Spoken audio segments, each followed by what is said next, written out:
I never thought I'd be the one to destroy my family. The night my husband found those text messages between his brother and me was the night our lives shattered beyond recognition. 8 years of marriage, gone in an instant. All because of words on a screen that should never have been sent, and feelings that should never have existed. How does someone go from being a faithful wife of 8 years to crossing a line that can never be uncrossed with the one person that would hurt my husband the most? His own brother, his flesh and blood, the person he grew up with, looked up to, trusted completely. The betrayal cuts twice as deep when it's wrapped in family ties. We were the couple everyone envied during lockdown, working from home, baking bread, and posting our perfect pandemic life. Our Instagram showed sourdough starters and living room workouts. Relationship goals, our friends would comment. If only they knew the truth. No one saw what was happening behind closed doors, especially when my brother-in-law moved in temporarily after losing his job. 3 people, 1 house, endless days stretching into months, with nowhere to go and no escape from each other. My husband buried in work calls all day, and his brother right there, filling the empty spaces that grew wider between me and the man I married. It started so slowly, I barely noticed. A laugh here, a lingering glance there, late-night conversations when sleep wouldn't come. And then, before I knew what was happening, I was in too deep to find my way back. This isn't a story about love. It's about loneliness, about wanting to feel seen when you're invisible in your own home, about making choices in moments of weakness that you can never take back. Choices that don't just break a marriage, they break an entire family.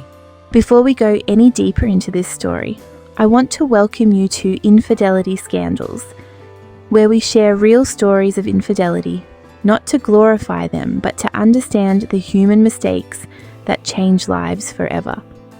I'm your host, Sarah, and every day we explore the painful realities that most people keep hidden. Back to you, Melissa. Thank you, Sarah. I've spent the last year in therapy trying to understand my choices. This isn't a story I'm proud of, but it's one I need to share. My therapist says that bringing our darkest moments into the light is part of healing, not just for ourselves, but maybe for others who might be standing at the edge of a similar cliff, not realizing how far the fall really is. I'm not here to make excuses.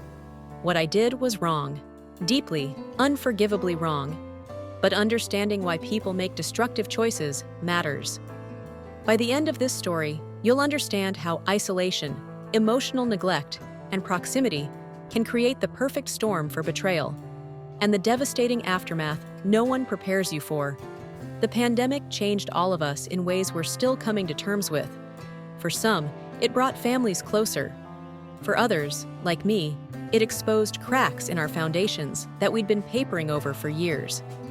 Add in the wrong person at the wrong time, and those cracks become canyons. This story isn't easy to tell. Sometimes I still wake up hoping it was just a bad dream, that I didn't actually blow up my life and hurt the people I loved most. But it's real, it happened, and maybe by sharing it, I can help someone else make better choices than I did. To understand how everything fell apart, you need to know who we were before the world shut down. I'm Melissa, 34, a marketing manager for a mid-sized tech company. Before the pandemic, I was climbing the corporate ladder, traveling to conferences, building my career alongside my marriage. I used to think I had it all figured out. My husband, David, 37, works in finance. Always has. I fell in love with his ambition, his drive, his certainty about what he wanted in life. We met in our 20s, married by 30, and had what I thought was the perfect partnership. But somewhere along the way, that drive that I admired started pulling him further from me. 15-hour workdays, weekends at the office, phone calls during dinner. Before COVID, I had almost accepted that this was just how our marriage would be. And then there's James, David's younger brother, 32, an architect who had just gone through a messy divorce about 6 months before the pandemic hit. He's everything David isn't: spontaneous, emotional, wears his heart on his sleeve. When his wife left him for her gym trainer, He took it hard, really hard.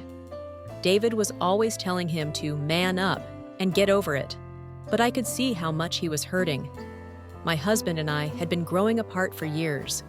Different work schedules, different priorities. We were more roommates than lovers. Sex had become scheduled and infrequent. Conversations revolved around bills, schedules, and whose turn it was to call the plumber. I told myself this was normal, that the passionate phase of marriage naturally evolves into something more practical. Family gatherings were our thing before the pandemic.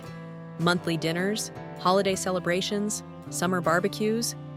Looking back, I should have noticed how I always felt more comfortable around my brother-in-law at these family gatherings. How I laughed more genuinely with him. How conversations flowed without effort. How I'd find myself gravitating toward whatever room he was in. I should have noticed how my husband would sometimes look at us with a flicker of something. Not quite suspicion. We hadn't done anything wrong, but awareness. Like he could see a connection that even I wasn't fully admitting to myself. There was this Christmas party at David's parents' house, about 3 months before lockdown. James and I ended up in the kitchen, washing dishes, laughing about some stupid family inside joke. David walked in, saw us, and just stopped. For a second, he looked almost sad. Then he grabbed another beer and went back to watching football with his dad. I remember thinking, that was weird, and then forgetting about it completely. I wish I'd paid more attention to that moment, to all the little moments. Maybe if I had, I would have been more careful when everything changed. Then March 2020 happened, and everything changed overnight. I still remember sitting on our couch, watching the news as they announced lockdowns, schools closing, offices shutting down, stay-at-home orders. The world just stopped. David and I looked at each other, and for the first time in months, we felt the same thing. Pure fear. "What does this mean for your job?" I asked him. "I don't know," he said, "but we'll be fine. We have savings." We were the lucky ones. My company quickly transitioned to remote work. David's firm did too, though they still expected the same hours, just from home now. But James wasn't so fortunate. Construction projects halted. The architecture firm he worked for laid off half their staff. He was 3 months into a new apartment lease he couldn't afford without income. It was David who suggested it, actually. James should stay with us until things settle down. We had the spare room. It made sense. It was the decent thing to do. Family helps family during a crisis, right? I remember having this tiny flutter of something when David suggested it. Not quite excitement, not quite dread. Just a feeling that our carefully ordered life was about to change. James moved in 2 weeks after lockdown began. Just a suitcase, his laptop, and a box of architecture books. "It'll just be for a month or two," he said, looking embarrassed as David helped him settle into our guest room. "Until I can find another job." None of us knew then that a month or two would stretch into almost a year. At first, we were careful, maintaining routines, respecting each other's space. I created a chore chart. We established quiet hours for Zoom calls. I even joked about making a pandemic pod agreement between the 3 of us. "Rule number 1, I said, laughing over dinner that first week. "Nobody gets COVID and nobody gets on anybody's nerves." Those first few weeks were almost nice. A break from normal life. We played board games. We took turns cooking. We watched Tiger King and argued about whether Carol Baskin did it. For the first time in years, David wasn't traveling for work. We were all in this strange situation together. But then reality set in.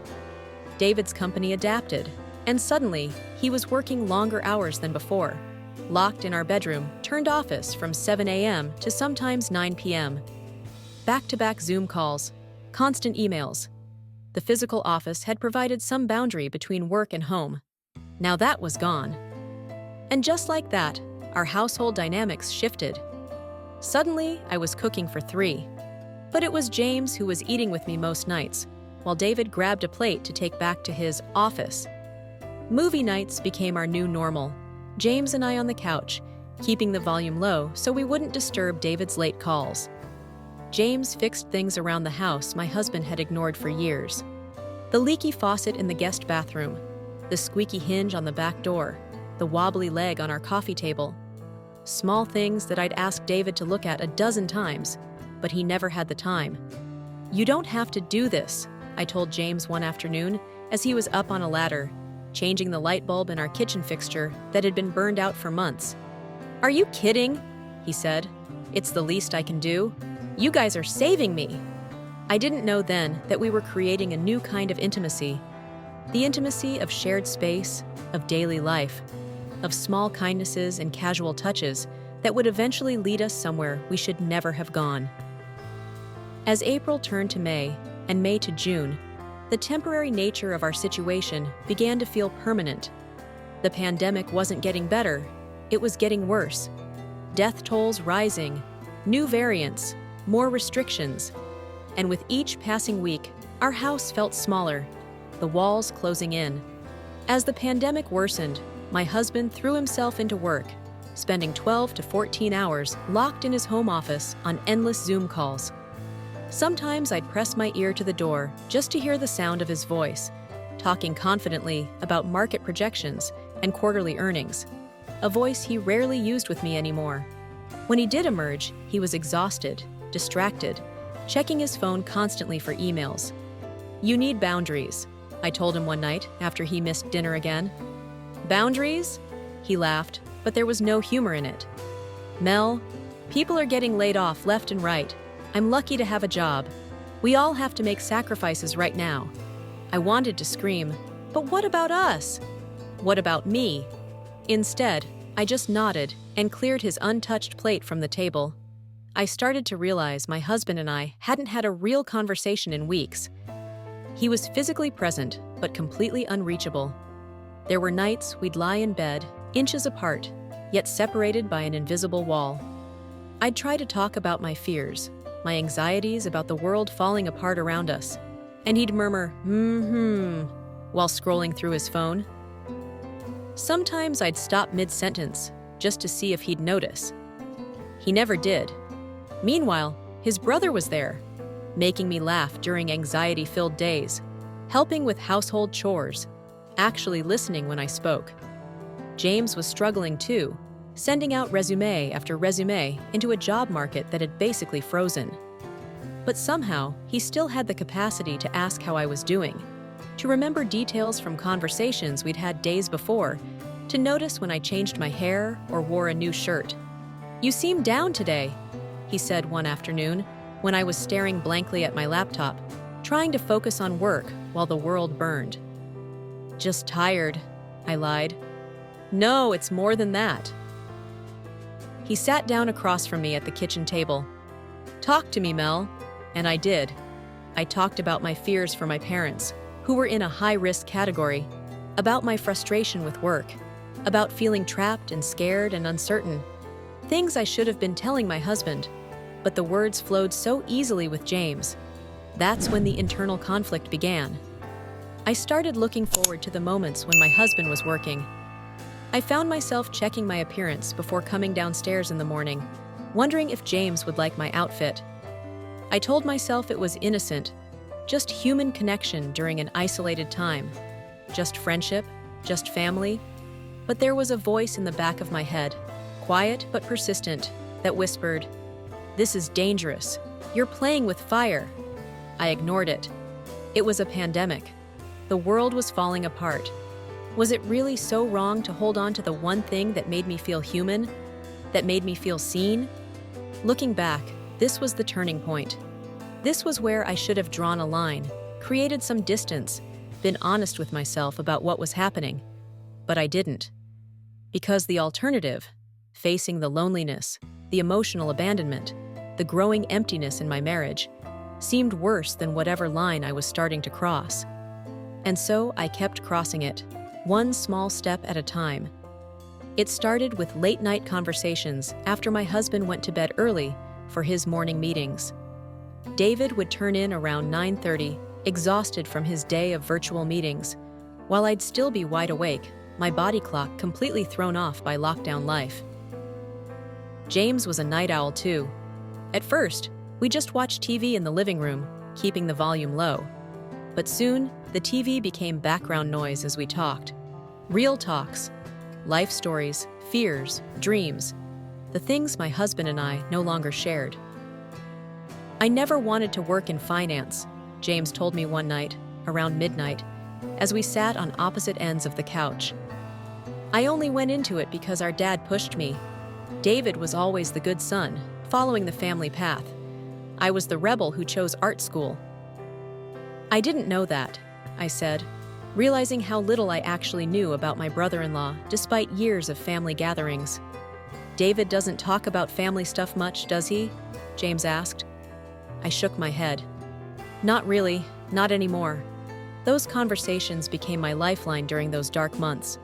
We talked about books we loved as kids, college embarrassments, failed relationships, his divorce. My fears that my marriage was becoming exactly what I'd always dreaded, two people sharing space but not life. Then came the physical proximity, innocent moments, shoulders touching during movies, lingering when passing coffee, catching each other's glances across the dinner table. Nothing that would raise eyebrows if someone had been watching, nothing I couldn't explain away. One night, we were making dinner together, something I used to do with David before he became too busy. I was chopping vegetables when James reached around me to grab the salt, his chest briefly pressing against my back. He stayed there a beat too long. Neither of us acknowledged it, but something shifted in that moment. A boundary blurred. The emotional affair was in full swing before I even admitted to myself what was happening. I started telling him things I should have been telling my husband. I found myself getting dressed up on days I knew we'd be alone together, putting on makeup just to work from home, choosing nicer outfits than the sweatpants and t-shirts that had become my pandemic uniform. I started finding reasons to be in the same room with him. He'd be working on job applications in the dining room, and suddenly I'd decide that was the perfect place to answer emails. Our hands would brush when passing dishes at dinner, and I'd feel that jolt, that electricity I hadn't felt with David in years. The rationalization was constant, a running monologue in my head. I told myself we were just close friends, that this emotional connection was normal during such abnormal times, that I deserved to feel seen after months of invisibility, that nothing physical had happened, so no lines had really been crossed. "We're family," I'd remind myself. "We're just getting through this crazy time together." But family members don't think about each other in the shower. They don't lie awake imagining what it would be like to cross the hall to the guest room. They don't feel disappointment when their husband unexpectedly joins them for dinner, interrupting what had become an intimate routine with someone else. There was a Tuesday in August. I remember it clearly because it was exactly 5 months into lockdown. David came out of his office around 7 p.m., earlier than usual. "I'm done for the day," he announced, kissing the top of my head absently. "What's for dinner?" I should have been happy. I should have welcomed this rare evening with my husband. Instead, I felt a flash of irritation, of disappointment. James and I had been planning to try a new pasta recipe together. David was disrupting our routine. That night, lying next to my husband as he scrolled through his phone, I finally admitted to myself what was happening. This wasn't innocent. This wasn't friendship. This was an affair of the heart, and I was already in too deep. But admitting it didn't mean I was ready to stop it. It happened 4 months into lockdown. The exact day is burned into my memory, September 18th. My husband was on a work retreat in another state. The irony of traveling for a virtual company retreat wasn't lost on me. "It's important for the leadership team to align our strategy in person," he'd explained, suitcase already packed. 3 days away, his first time leaving since March. That first night, James and I decided to make dinner together. Something special. We'd been watching cooking shows, and he wanted to try making homemade pasta. We played music. We opened wine. 1 bottle became 2. "This is nice," he said, flour on his cheek as we rolled out dough on the kitchen counter. "It is," I replied, and our eyes met for a second too long. By the time we sat down to eat, we were both a little drunk. Not sloppy drunk, but that dangerous kind of drunk where inhibitions soften and thoughts you usually keep locked away start to feel like good ideas. We talked about everything and nothing, about his failed marriage, about my fading one. "Do you ever wonder," he asked, refilling my glass, "if you married the wrong brother?" The question hung in the air between us. I should have been offended, should have shut it down immediately. Instead, I just stared at him, my heart pounding in my ears. "I shouldn't have said that," he backtracked, looking away. "I'm sorry, the wine." "Yes," I cut him off. "Sometimes I do wonder." The confession felt like jumping off a cliff. There was that moment of terrifying freefall, and then his hand was on mine across the table. I don't remember who moved first. One minute we were sitting across from each other, and the next we were kissing in the kitchen, his hands in my hair, my back against the counter. It was desperate, hungry, like we'd both been starving for months. Maybe we had been. We ended up on the couch. Clothes were removed, lines were crossed that could never be uncrossed. The moment it happened, I felt a sickening mix of exhilaration and disgust with myself. The line had been crossed, and part of me knew we wouldn't go back. Couldn't go back. Another part was already calculating how to hide this, how to face my husband when he returned, how to live with what I'd done. Afterward, we couldn't look at each other. The wine haze had lifted, and reality came crashing down. I cried in the shower, hot water mixing with tears, trying to wash away what couldn't be washed away. "We can't ever do that again," I told James later that night, both of us sitting at opposite ends of the living room, as far apart as the space would allow. "I know," he agreed, his voice hollow. "It was a mistake. I'm sorry, Mel. I never meant for this to happen. We promised each other it was a one-time mistake, that we'd create distance, that it would never happen again, that when David came home, we'd find a way to act normal, to bury this secret and move on." We broke that promise within days. David returned from his retreat energized, talking about company strategy and growth projections. He didn't notice how I flinched when he kissed me, didn't notice how his brother and I avoided being in the same room together, didn't see the guilty glances, the loaded silences, until he went back to his routine, locked in his office, unavailable, distant. And slowly, the guilt began to fade, replaced by justification, by anger at being ignored, by the thrill of the forbidden. The second time happened a week after David came home. It was almost worse because it wasn't fueled by wine or surprise. It was a choice, a deliberate crossing of a line we knew should never be crossed. And after that, the dam broke. The affair began in earnest. Our home became a stage where we played our parts when my husband was around. The moment he closed his office door, we became different people. I'd be making coffee in the kitchen, the perfect wife, talking to David about his schedule for the day. Then his office door would click shut, and within minutes, James would be there, his hands on my waist, lips on my neck. The transition was jarring, how quickly I could switch between roles. Sometimes David would emerge unexpectedly from his office, and we'd spring apart, my heart racing, pretending to be discussing what to make for dinner or some news story. I became an expert at controlling my expression, at modulating my voice to sound normal when everything inside me was screaming with guilt and adrenaline. "You two seem to be getting along well," David commented once, grabbing a snack from the kitchen. Was there suspicion in his voice? I couldn't tell. "Your brother's been a huge help around the house," I answered, the half-truth easy on my tongue. The pandemic made it easier. No friends visiting, no family gatherings, no need to face the outside world. Our affair existed in a bubble divorced from reality.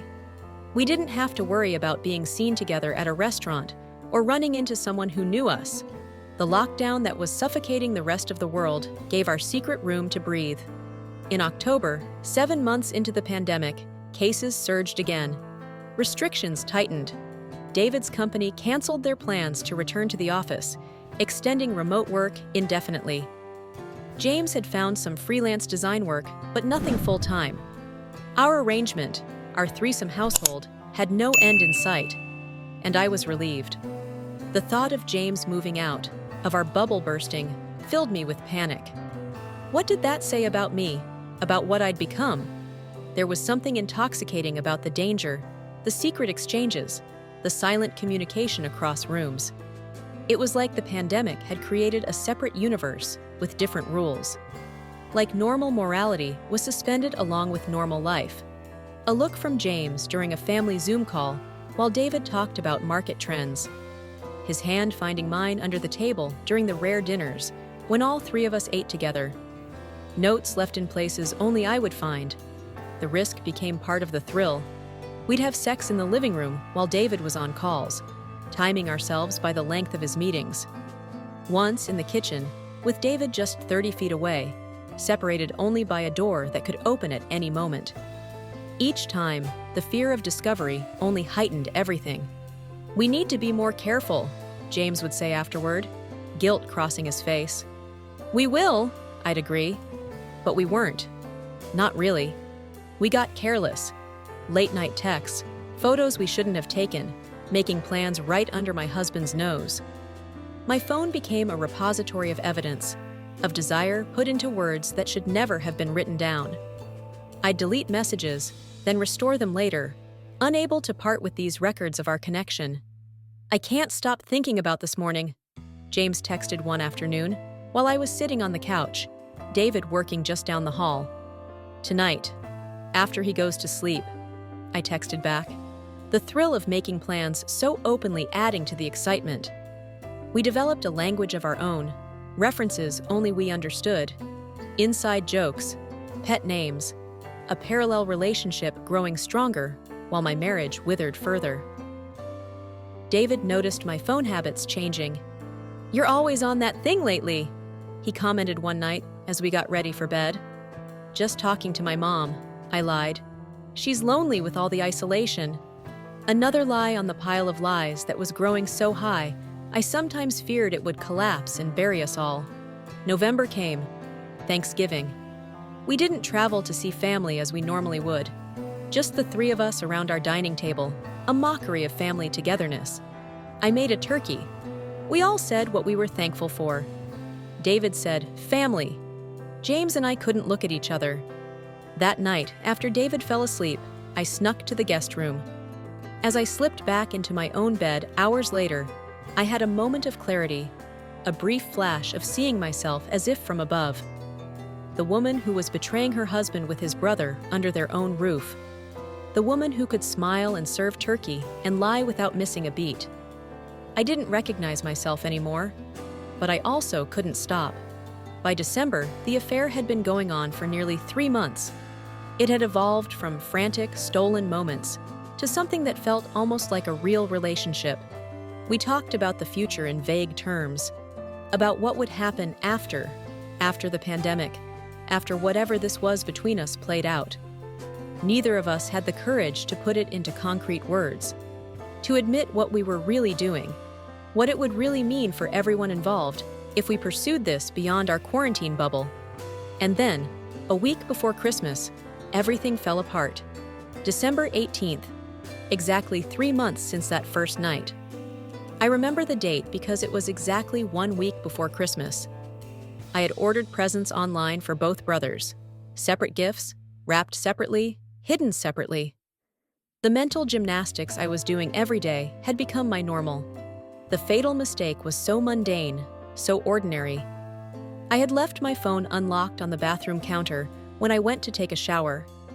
I never took my phone into the bathroom before the affair. What would be the point? But during those months, it had become an extension of me, the channel to James when we couldn't be together. A notification came through while I was in the shower, a preview of a text message visible on the screen. My husband had come in to grab something from the medicine cabinet. "Going to be thinking about last night all day. Can't wait until he's asleep tonight." That's what David saw. A message that couldn't be misinterpreted. No plausible deniability. No way to explain it away. When I came out of the bathroom wrapped in a towel, hair dripping, David was sitting on our bed, my phone in his hand. His face told me everything before he said a word. "How long?" he asked. his voice eerily calm. "David, I can explain." "How long?" Each word precise, controlled. "Since September," I whispered. "With who?" But he knew. I could see it in his eyes. He was hoping, praying, I would name someone else, anyone else. "James," I said, and watched the last bit of hope die in his eyes. I'll never forget his face. It wasn't anger. It was something worse. Complete devastation, like something inside him had died. Like he was looking at a stranger wearing his wife's face. In that moment, I would have preferred rage, screaming, anything but this quiet devastation. He stood up, walked to the door, then turned back. "My brother," he said. Not a question, but a statement of disbelief. Then he left our bedroom. I heard him walk down the hall, heard the guest room door being thrown open, heard muffled voices rising, then shouting. I threw on clothes and ran down the hallway. By the time I got there, David had James pinned against the wall, his forearm across his brother's throat. James wasn't fighting back. "Stop!" I screamed, pulling at David's arm. "Please, stop!" David released his brother and stepped back, looking at both of us with such disgust it made me physically recoil. 9 years of marriage, he said to me. 32 years of brotherhood, he said to James. Gone. For what? James tried to speak, to take blame, to minimize my role. "Dave, it was me. I pursued her. She was vulnerable. You were always working." "Shut up." David cut him off. "Do not try to rationalize this. Do not try to explain fucking my wife in my own house while I provided a roof over your head." His brother's attempts to take responsibility only made everything worse. It came across as patronizing, as if I had no agency, as if I was some weak-willed woman who had been seduced rather than an equal participant in the betrayal. "We didn't mean for it to happen," I said, the words sounding pathetic even to my own ears. David laughed, a hollow sound with no humor. "Of course not. No one ever means for it to happen, do they? It just happens, like a natural disaster, like something you have no control over." He walked out of the room, down the stairs. We heard the front door slam, then his car starting, driving away. James and I stood in his room, not touching, not speaking, the reality of what we'd done finally hitting us with its full force. "I need to go after him," James said finally. "No," I replied. "That's the worst thing you could do right now." David came back 3 hours later, clearly having driven around aimlessly. The three of us, who had been living together for months, now couldn't be in the same room. The pandemic that had trapped us together now made separation nearly impossible. "James, you have 24 hours to get out of my house," David said when he returned, his voice flat. "I don't care where you go. I don't care if there's a pandemic. I don't care if you live in your car." "David, it's Christmas week. There's nowhere," I started. "And you," he turned to me, those familiar eyes now cold with hatred. "You can go with him, or you can stay here until I figure out what to do about us. But if you stay, you will not speak to me unless spoken to. You will not try to explain or apologize. You will give me space." That night, we all slept in separate rooms. David in our bedroom, James in the guest room, me on the couch. 3 people under one roof, more distant than if we'd been continents apart. The life we'd been living had shattered beyond repair, and all we had left were the sharp edges. The next 24 hours were the longest of my life. David didn't sleep. I could hear him pacing in our bedroom all night. I lay on the couch, staring at the ceiling, occasionally hearing James moving around upstairs, packing his things. Morning came, and with it, a strange, heavy silence throughout the house. David emerged from our room, showered, dressed for work as if it were any normal day. He didn't yell, he didn't break things. He just went silent in a way that was more frightening than rage. His eyes would pass over me as if I weren't there, as if I were a ghost haunting our home. He made coffee, sat at the kitchen table, opened his laptop. "David," I tried, "we need to talk about this." He looked through me, not at me, then returned to his screen. The silence was his weapon, and it cut deeper than any words could have. Around noon, James came downstairs with his bags. He'd found a friend willing to let him stay during the pandemic, someone who must have been pretty desperate for human contact to welcome a newly exposed household member. "Dave," he said, standing at the edge of the living room where David was now working. "I know you don't want to hear this, but I'm sorry. I betrayed you. There's no excuse." David looked up, his face a mask. "Are you leaving?" "Yes." "Good." James looked at me, a silent question in his eyes. What should he do? What should he say? I had no answers. I'd never felt more lost. "I'll call you," he said quietly. "No, you won't," David replied, still in that eerily calm voice. "She's staying here, and you will never contact her again. Either of you," he looked between us, "contacts the other, and I'll make sure every person we know hears exactly what happened under my roof." James nodded, picked up his bags, and left. Just like that. 9 months of living together, 3 months of an affair that had consumed us, ended with a click of the front door. That afternoon, the family implosion began. My husband called his parents, called my parents. The private betrayal became a family crisis within hours. I sat on the stairs, listening to him calmly explaining to his mother what his brother and wife had done. No emotions in his voice, just facts, dates, a clinical description of betrayal. My phone started blowing up. My mother, my father, my sister, David's sister. Text messages ranging from confusion to disgust. Voicemails I couldn't bring myself to listen to. "Your parents want to talk to you," David said, holding out his phone after one call. I shook my head. I couldn't face them. Not yet. "Coward," he said quietly, the first real emotion he'd shown all day. "You were brave enough to cheat with my brother. Be brave enough to tell your mother what you've done." That evening, James returned briefly to collect a few things he'd forgotten. David stood in the doorway, watching his every move like he was a thief, which, in a way, he was. He left that night, pandemic restrictions be damned. The last thing my husband said to him was, "You don't have a brother anymore." 4 words that erased a lifetime of shared history. James looked like he'd been physically struck. When the door closed behind him for the second time, the finality of it hit me.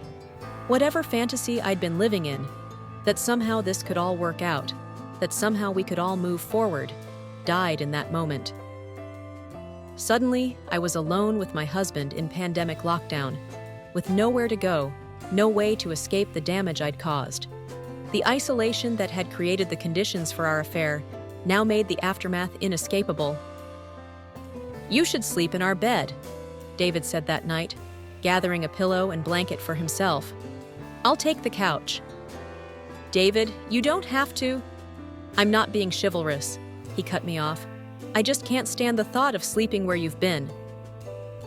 That night, alone in our bed, I cried until there was nothing left. Not pretty tears, but ugly, wrenching sobs that left me gasping for air. Down the hall, I could hear the TV on low. David wasn't sleeping either. In the days that followed, we established a strange routine. We avoided each other as much as possible in a house that suddenly felt too small.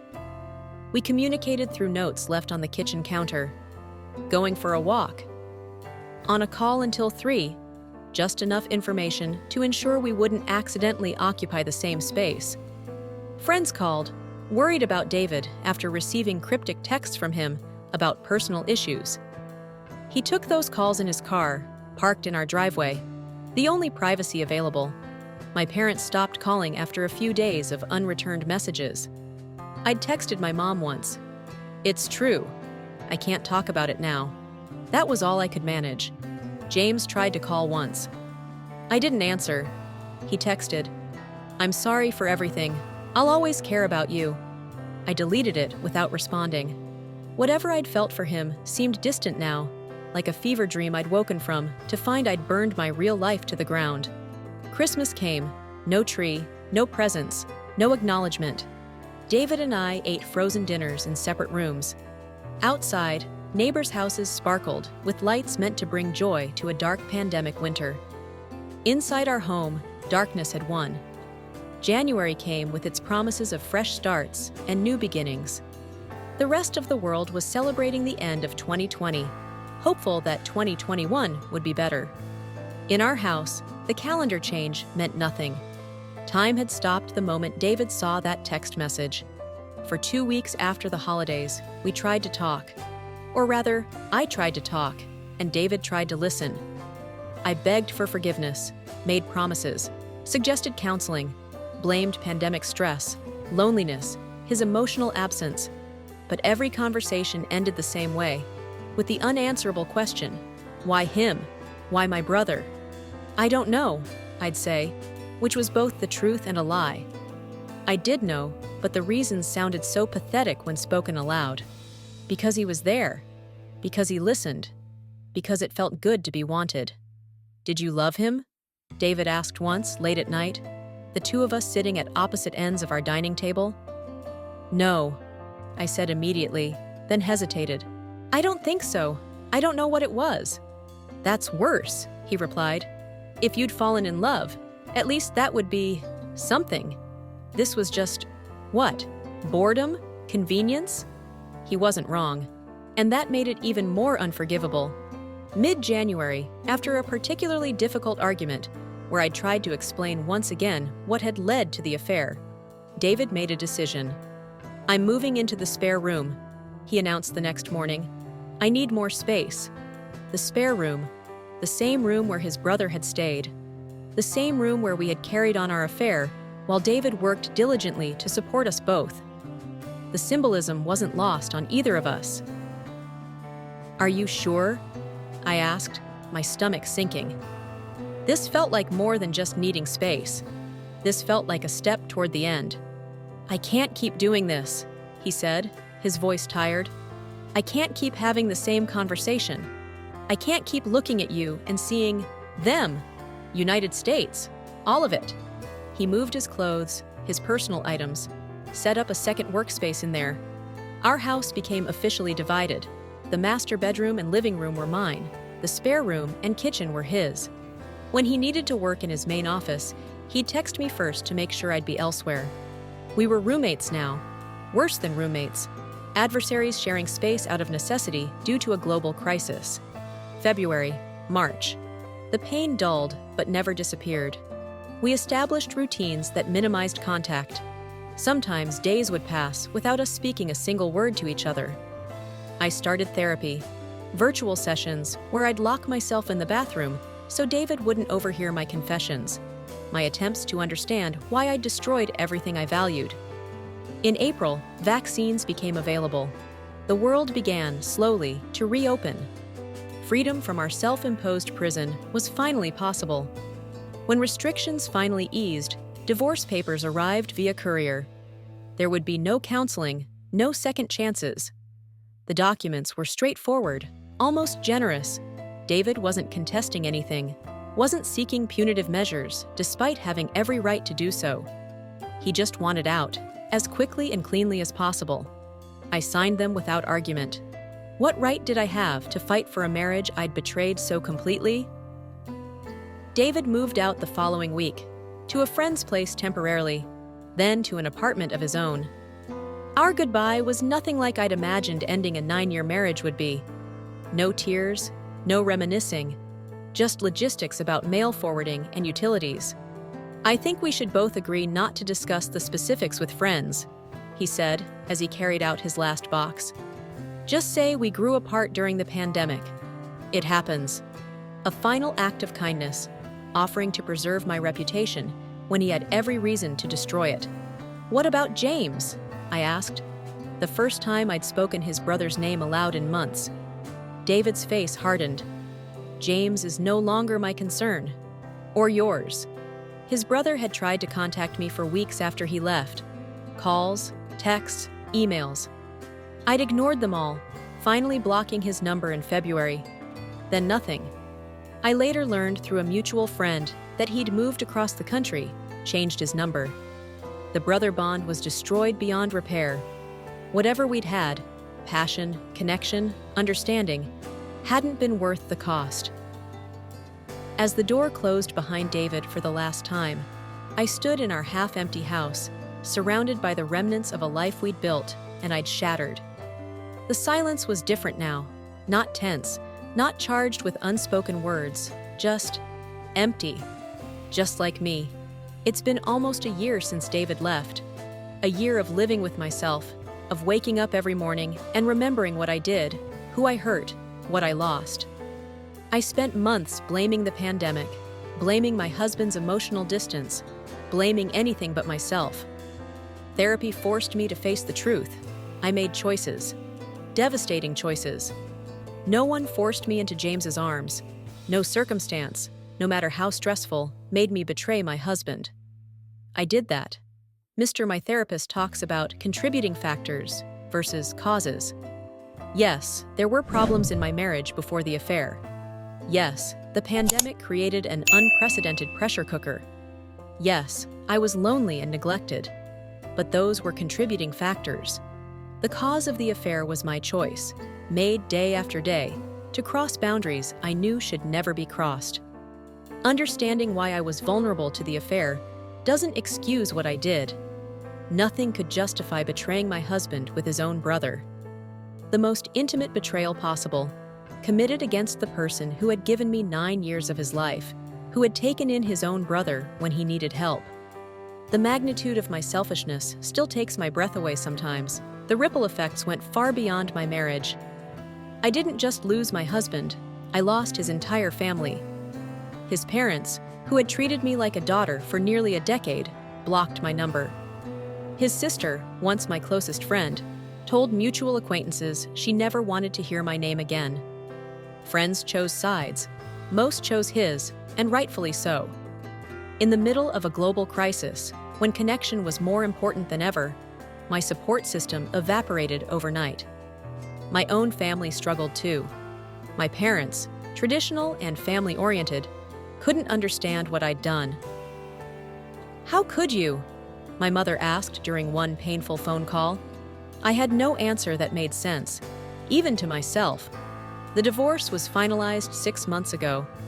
My ex-husband and his brother haven't spoken since that night. A family destroyed because of choices I made. 2 brothers who had been each other's best friends, confidants, supporters through every stage of life, now strangers to each other.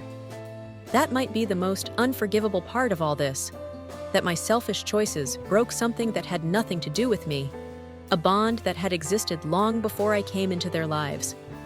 I ran into David once, at a grocery store 3 months ago. We stood in the cereal aisle, the fluorescent lights harsh on both our faces. He looked older, more tired, but somehow more at peace than when I'd last seen him. "How are you?" I asked, the question absurdly inadequate. "I'm okay," he said, and I could tell it was true. Not great, not healed, but okay. "You?" "Getting there," I said, though I wasn't sure if that was true. He nodded, glanced at his watch. "I should go." As he turned to leave, I blurted out, "Have you talked to James?" He stopped, shoulders tensing. "No," he said without turning around. "I don't think I ever will." Then he was gone, leaving me standing there among the Cheerios and cornflakes, the enormity of what I'd done hitting me yet again. I've tried to reach out to James once, 6 weeks ago. A simple email. "I hope you're okay." His response was brief. "Please don't contact me again. We've done enough damage." He was right. Some bridges, once burned, can never be rebuilt. The pandemic eventually eased. The world opened up again. People reunited, celebrated, tried to find their way back to normal. But for the 3 of us, there is no going back. Some choices change the course of your life forever. This was mine. Looking back, the warning signs were there. My emotional disconnect from my husband, my inappropriate comfort with his brother, my willingness to rationalize crossing boundaries. They were flashing red before the pandemic even started, but I chose not to see them. I ignored that flutter in my stomach when James would laugh at my jokes at family gatherings. I downplayed how easily I shared things with him that I kept from David. I told myself it was just family closeness, just friendship. If I'm honest with myself, truly honest, I was headed for some kind of betrayal long before COVID locked us all inside together. The pandemic didn't create the cracks in my marriage or my character. It just widened them until everything broke apart. Crisis doesn't create character flaws. It reveals them. The pandemic didn't make me have an affair. It just created conditions where my weaknesses became destructive. It removed the guardrails of normal life, the social accountability, the distractions, the physical separation that might have kept me from crossing lines. But the desire to cross them? That was already there. I've learned that marriage doesn't fail in grand, dramatic moments. It fails in small ones, in the conversations you don't have, in the effort you don't make, in the problems you ignore, hoping they'll solve themselves. By the time the big crisis comes, a pandemic, a health scare, a financial setback, the foundation is already too weak to withstand it. Today, I'm single, in therapy, rebuilding a life with the weight of what I've done. My ex-husband has moved to another state, taken a new job. His brother and I haven't spoken in over a year. I heard through a mutual connection that he's dating someone new, trying to start fresh somewhere. No one knows our story. I date occasionally, but I'm cautious now, terrified of my own capacity for selfishness, for rationalization, for betrayal. When I do tell new partners about my past, I don't sugarcoat it. I don't play the victim. I tell the truth, that I destroyed my marriage and a family bond through choices I made with eyes wide open. The most important thing I've learned through all of this: betrayal doesn't just happen in a moment of weakness. It happens in small compromises, in emotional decisions, in the stories we tell ourselves to justify crossing lines we know we shouldn't cross. It happens when we convince ourselves that our happiness, our needs, our desires matter more than our commitments, our integrity, our word. No one affair is worth the wreckage it leaves behind. No momentary passion justifies the years of pain that follow. If your marriage is struggling, fix it or end it honestly. If you're drawn to someone you shouldn't be, create distance before boundaries blur. If you find yourself rationalizing inappropriate behavior, recognize it as the warning sign it is. I can't undo what I've done. I can't repair the relationships I've broken. All I can do is share this story, hoping it might stop someone else from making the same devastating choices I made. Because once certain lines are crossed, once certain words are said, once certain trust is broken, there's no going back. Only moving forward, carrying the consequences of your actions with you every step of the way. The pandemic changed all of us. For many, it revealed strength, resilience, capacity for sacrifice. For me, it revealed something darker, a willingness to put my own desires above the people I claim to love. That's a hard truth to live with, but it's my truth, and facing it is the only way I'll ever become someone better than who I was. If this story resonated with you, whether you've been the betrayer or the betrayed, share your experiences below. This channel is a place for honest conversation, for learning from each other's mistakes and triumphs. No judgment, just understanding. I was hesitant to share something so raw, so personal, so unflattering to myself. But the messages I've received from previous videos tell me that these stories matter, that seeing the full consequences of infidelity might help someone pause before crossing a line they can't uncross. For those struggling in their marriages, especially during difficult times like we've experienced, please reach out for help before boundaries are crossed. Talk to a therapist, join a support group, have the difficult conversations with your partner. I've included links in the description to marriage counseling resources and individual therapy options that offer sliding scale payments if cost is a concern. Remember that feelings aren't facts. Attraction to someone outside your relationship doesn't have to lead to action. Loneliness doesn't have to lead to betrayal. There are healthier choices available, even when it doesn't feel like it. I want to thank you for listening to my story without judgment. Some mistakes can't be undone. Some trust can't be rebuilt. Some choices echo through multiple lives forever. Choose wisely. The momentary pleasure of crossing a forbidden line is never, ever worth the years of pain that follow. Not just for you, but for everyone who loves you. Thank you for watching. Please subscribe if you want to hear more stories of real people navigating the complicated terrain of love, betrayal, and redemption. Until next time, this is Melissa for Infidelity Scandals.